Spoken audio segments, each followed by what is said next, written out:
நம்ம என்ன வீடியோ பார்க்க போறோம்னு பாத்தீங்கன்னா இந்த டிஎல்ல மொபைல் நம்பர் அப்டேட் பண்றது பத்தி தான் வீடியோ பார்க்க போறோம். இது பாத்தீங்கன்னா கவர்மெண்ட் கட்டாயமாக்கப்பட்டிருக்குது. அதாவது பாத்தீங்கன்னா நிறைய பேர் பாத்தீங்கன்னா டிரைவிங் லைசன்ஸ் மேல கேஸ் போட்டிருப்பாங்க. அவங்கள பாத்தீங்கன்னா அடையாளம் கண்டுபிடிக்க முடியலன்னு சொல்லி கண்டிப்பா பாத்தீங்கன்னா மொபைல் நம்பர் லிங்க் பண்ண சொல்லியிருக்காங்க.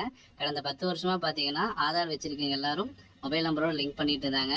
இப்ப பாத்தீங்கன்னா டிஎலோடையும் அதாவது டிரைவிங் லைசன்ஸோடையும் மொபைல் நம்பர் லிங்க் பண்ணு சொல்லி கட்டாயப்படுத்தி இருக்காங்க.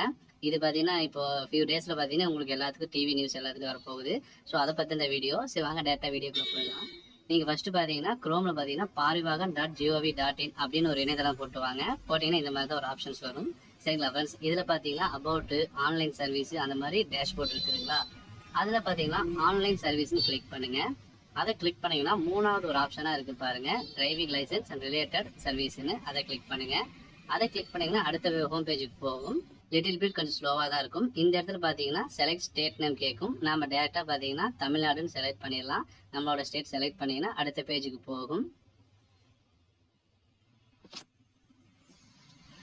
இந்த பேஜுக்கு வந்தீங்கன்னா இந்த மாதிரி தான் இருக்கும். இதில் பார்த்தீங்கன்னா நிறைய ஆப்ஷன் பார்த்தீங்கன்னா அந்த எல்எல்ஆர் இருக்கிறத பற்றி ஃபுல் டீட்டெயில்ஸ் போட்டிருப்பாங்க. இந்த வெப்சைட்டில் நம்ம ஃபியூ செகண்ட் லோட் பண்ணி வச்சுருந்தோம்னா நமக்கு பாப்அப் மெசேஜே ஷோ ஆகும். அது பார்த்தீங்கன்னா இந்த இடத்துல பாருங்க ரெண்டாவது ஆப்ஷன் இருக்குது, அப்டேட் ஆஃப் மொபைல் நம்பர். அப்படி இல்லைன்னா இஷ்யூ ஆஃப் லிவிங் லைசன்ஸ் அந்த மாதிரி எல்லாமே ஷோ ஆகும். இது ஷார்ட்கட் மெத்தேடு.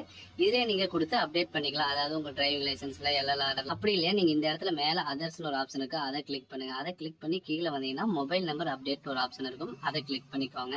அதை கிளிக் பண்ணீங்கன்னா உங்களுக்கு இப்படி ஒரு வெப்சைட் தான் ஷோ ஆகும். இந்த இடத்துல பார்த்தீங்கன்னா ஆதார் மொபைல் நம்பர் கட்டாயமாக்கப்பட்டிருக்கு. ஆதார் மொபைல் நம்பர் மூலமா கொடுத்த மொபைல் நம்பர் ரெடியாக வச்சுக்கோங்க. ஓடிபி அதுக்கு தான் போகும். அப்புறம் அதில் இருக்கிற அட்ரஸ்லாம் கரெக்டாக இருக்கான்னு பார்த்துக்கோங்க. அட்ரஸும் செக் பண்ணுறாங்க. இந்த இடத்துல ஆதார் நம்பர் வெர்ச்சுவல் ஐடி கேட்குறாங்க. நம்ம டைரெக்டாக ஆதார் நம்பர் கிளிக் பண்ணிட்டு நம்மளோட ஆதார் நம்பர் போடலாம். ஆதார் நம்பர் போடுறது ஜென்ரேட் ஓடிபி கொடுத்தா நம்ம ரெஜிஸ்டர் பண்ண மொபைல் நம்பருக்கு ஓடிபி சென்ட் பண்ணுவாங்க. அந்த ஓடிபி என்டர் பண்ணிட்டு கீழே இருக்கிற 3 செக் பாக்ஸை கிளிக் பண்ணிட்டு நம்ம கீழே ஆத்தென்டிகேட் கொடுத்தோம்னா அடுத்த பேஜுக்கு போகும்.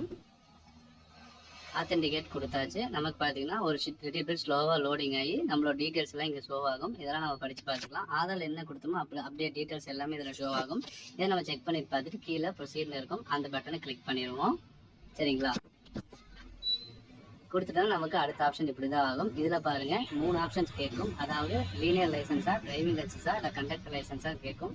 இதில் எதில் நீங்கள் மொபைல் நம்பர் அப்டேட் பண்ண போறீங்கன்னு கேட்கும். நாம இதில் பார்த்தீங்கன்னா டிரைவிங் லைசன்ஸ் செலக்ட் பண்ணோம். டிரைவிங் லைசன்ஸ் செலக்ட் பண்ணிட்டு கீழே நம்ம டிரைவிங் லைசன்ஸ் நம்பர் என்டர் பண்ணணும். சரிங்களா கைஸ், இதில் இன்னொரு ஆப்ஷன் என்னன்னா டிரைவிங் லைசன்ஸ்ல எப்படி இருக்கும் அதே மாதிரி தான் நம்ம நம்பர் டைப் பண்ணணும். ஸ்பேஸ் விட்டு இருந்தால் நம்ம ஸ்பேஸ் விட்டு தான் நம்ம டைப் பண்ணணும். இதில் ஃபர்ஸ்ட் பார்த்தீங்கன்னா இஷ்யூ டேட் கேட்டிருக்காங்க. இஷ்யூ டேட் ஃபில் பண்ணிக்கோங்க. இப்போ வர அப்டேட்ல இஷ்யூ டேட் கேட்காது, டேரெக்டாக லைசன்ஸ் நம்பர் மட்டும் தான் கேட்கும். ஸோ லைசன்ஸ் நம்பர் கொடுத்துருங்க. சப்மிட் கொடுத்தோம்னா நமக்கு அடுத்த பேஜ் இப்படி தான் ஷோ ஆகும். இதில் பார்த்தீங்கன்னா நம்மளோட டீட்டெயில்ஸு நம்ம பார்த்தீங்கன்னா இதுக்கு முன்னாடி தான் மொபைல் நம்பர் அப்டேட் பண்ணியிருந்தோம்னா அந்த டீட்டெயில்ஸ் அப்புறம் டேட்டா பர்த் இதெல்லாம் காட்டும். இந்த இடத்துல மொபைல் நம்பரே கொடுக்காதவங்களுக்கு மொபைல் நம்பர் காட்டாது, எக்ஸிஸ்டிங் மொபைல் நம்பர் காட்டாது. ஸோ நம்ம இதை படிச்சு பார்த்துட்டு அடுத்த ஆப்ஷன் நம்ம ப்ரொசீட்னு கொடுத்தோம்னா போதும். சரிங்களா ஃப்ரெண்ட்ஸ், நம்மளோட மொபைல் நம்பர் பார்த்தீங்கன்னா இப்போ அப்டேட் பண்ண அடுத்த ஆப்ஷன் ஷோ ஆகும். ப்ரொசீட் கொடுத்தோம்னா இந்த இடத்துல பார்த்தீங்கன்னா நியூ மொபைல் நம்பர் கேட்கும். அடுத்து பார்த்தீங்கன்னா கன்ஃபார்ம் மொபைல் நம்பர், அதாவது மேலே போகிற மொபைல் நம்பர் திரும்பி தப்பு இல்லாமல் கரெக்டாக போடணும். அடுத்து பார்த்தீங்கன்னா ரீசன் ஆஃப் சேஞ்சஸ் கேட்கும். எதுக்காக நீங்கள் வந்து சேஞ்ச் பண்ணுறேன்னு கேட்கும். இப்போ அதை அப்டேஷன் போட்டுருங்க. சரிங்களா, கரெக்டான ரீசன் போட்டுருக்காங்க. கரெக்டான ரீசன் போட்டு நீங்கள் ப்ரொசீட் கொடுத்தீங்கன்னா போதும். உங்களோட மொபைல் நம்பர் உடனே அப்டேட் ஆயிடும்.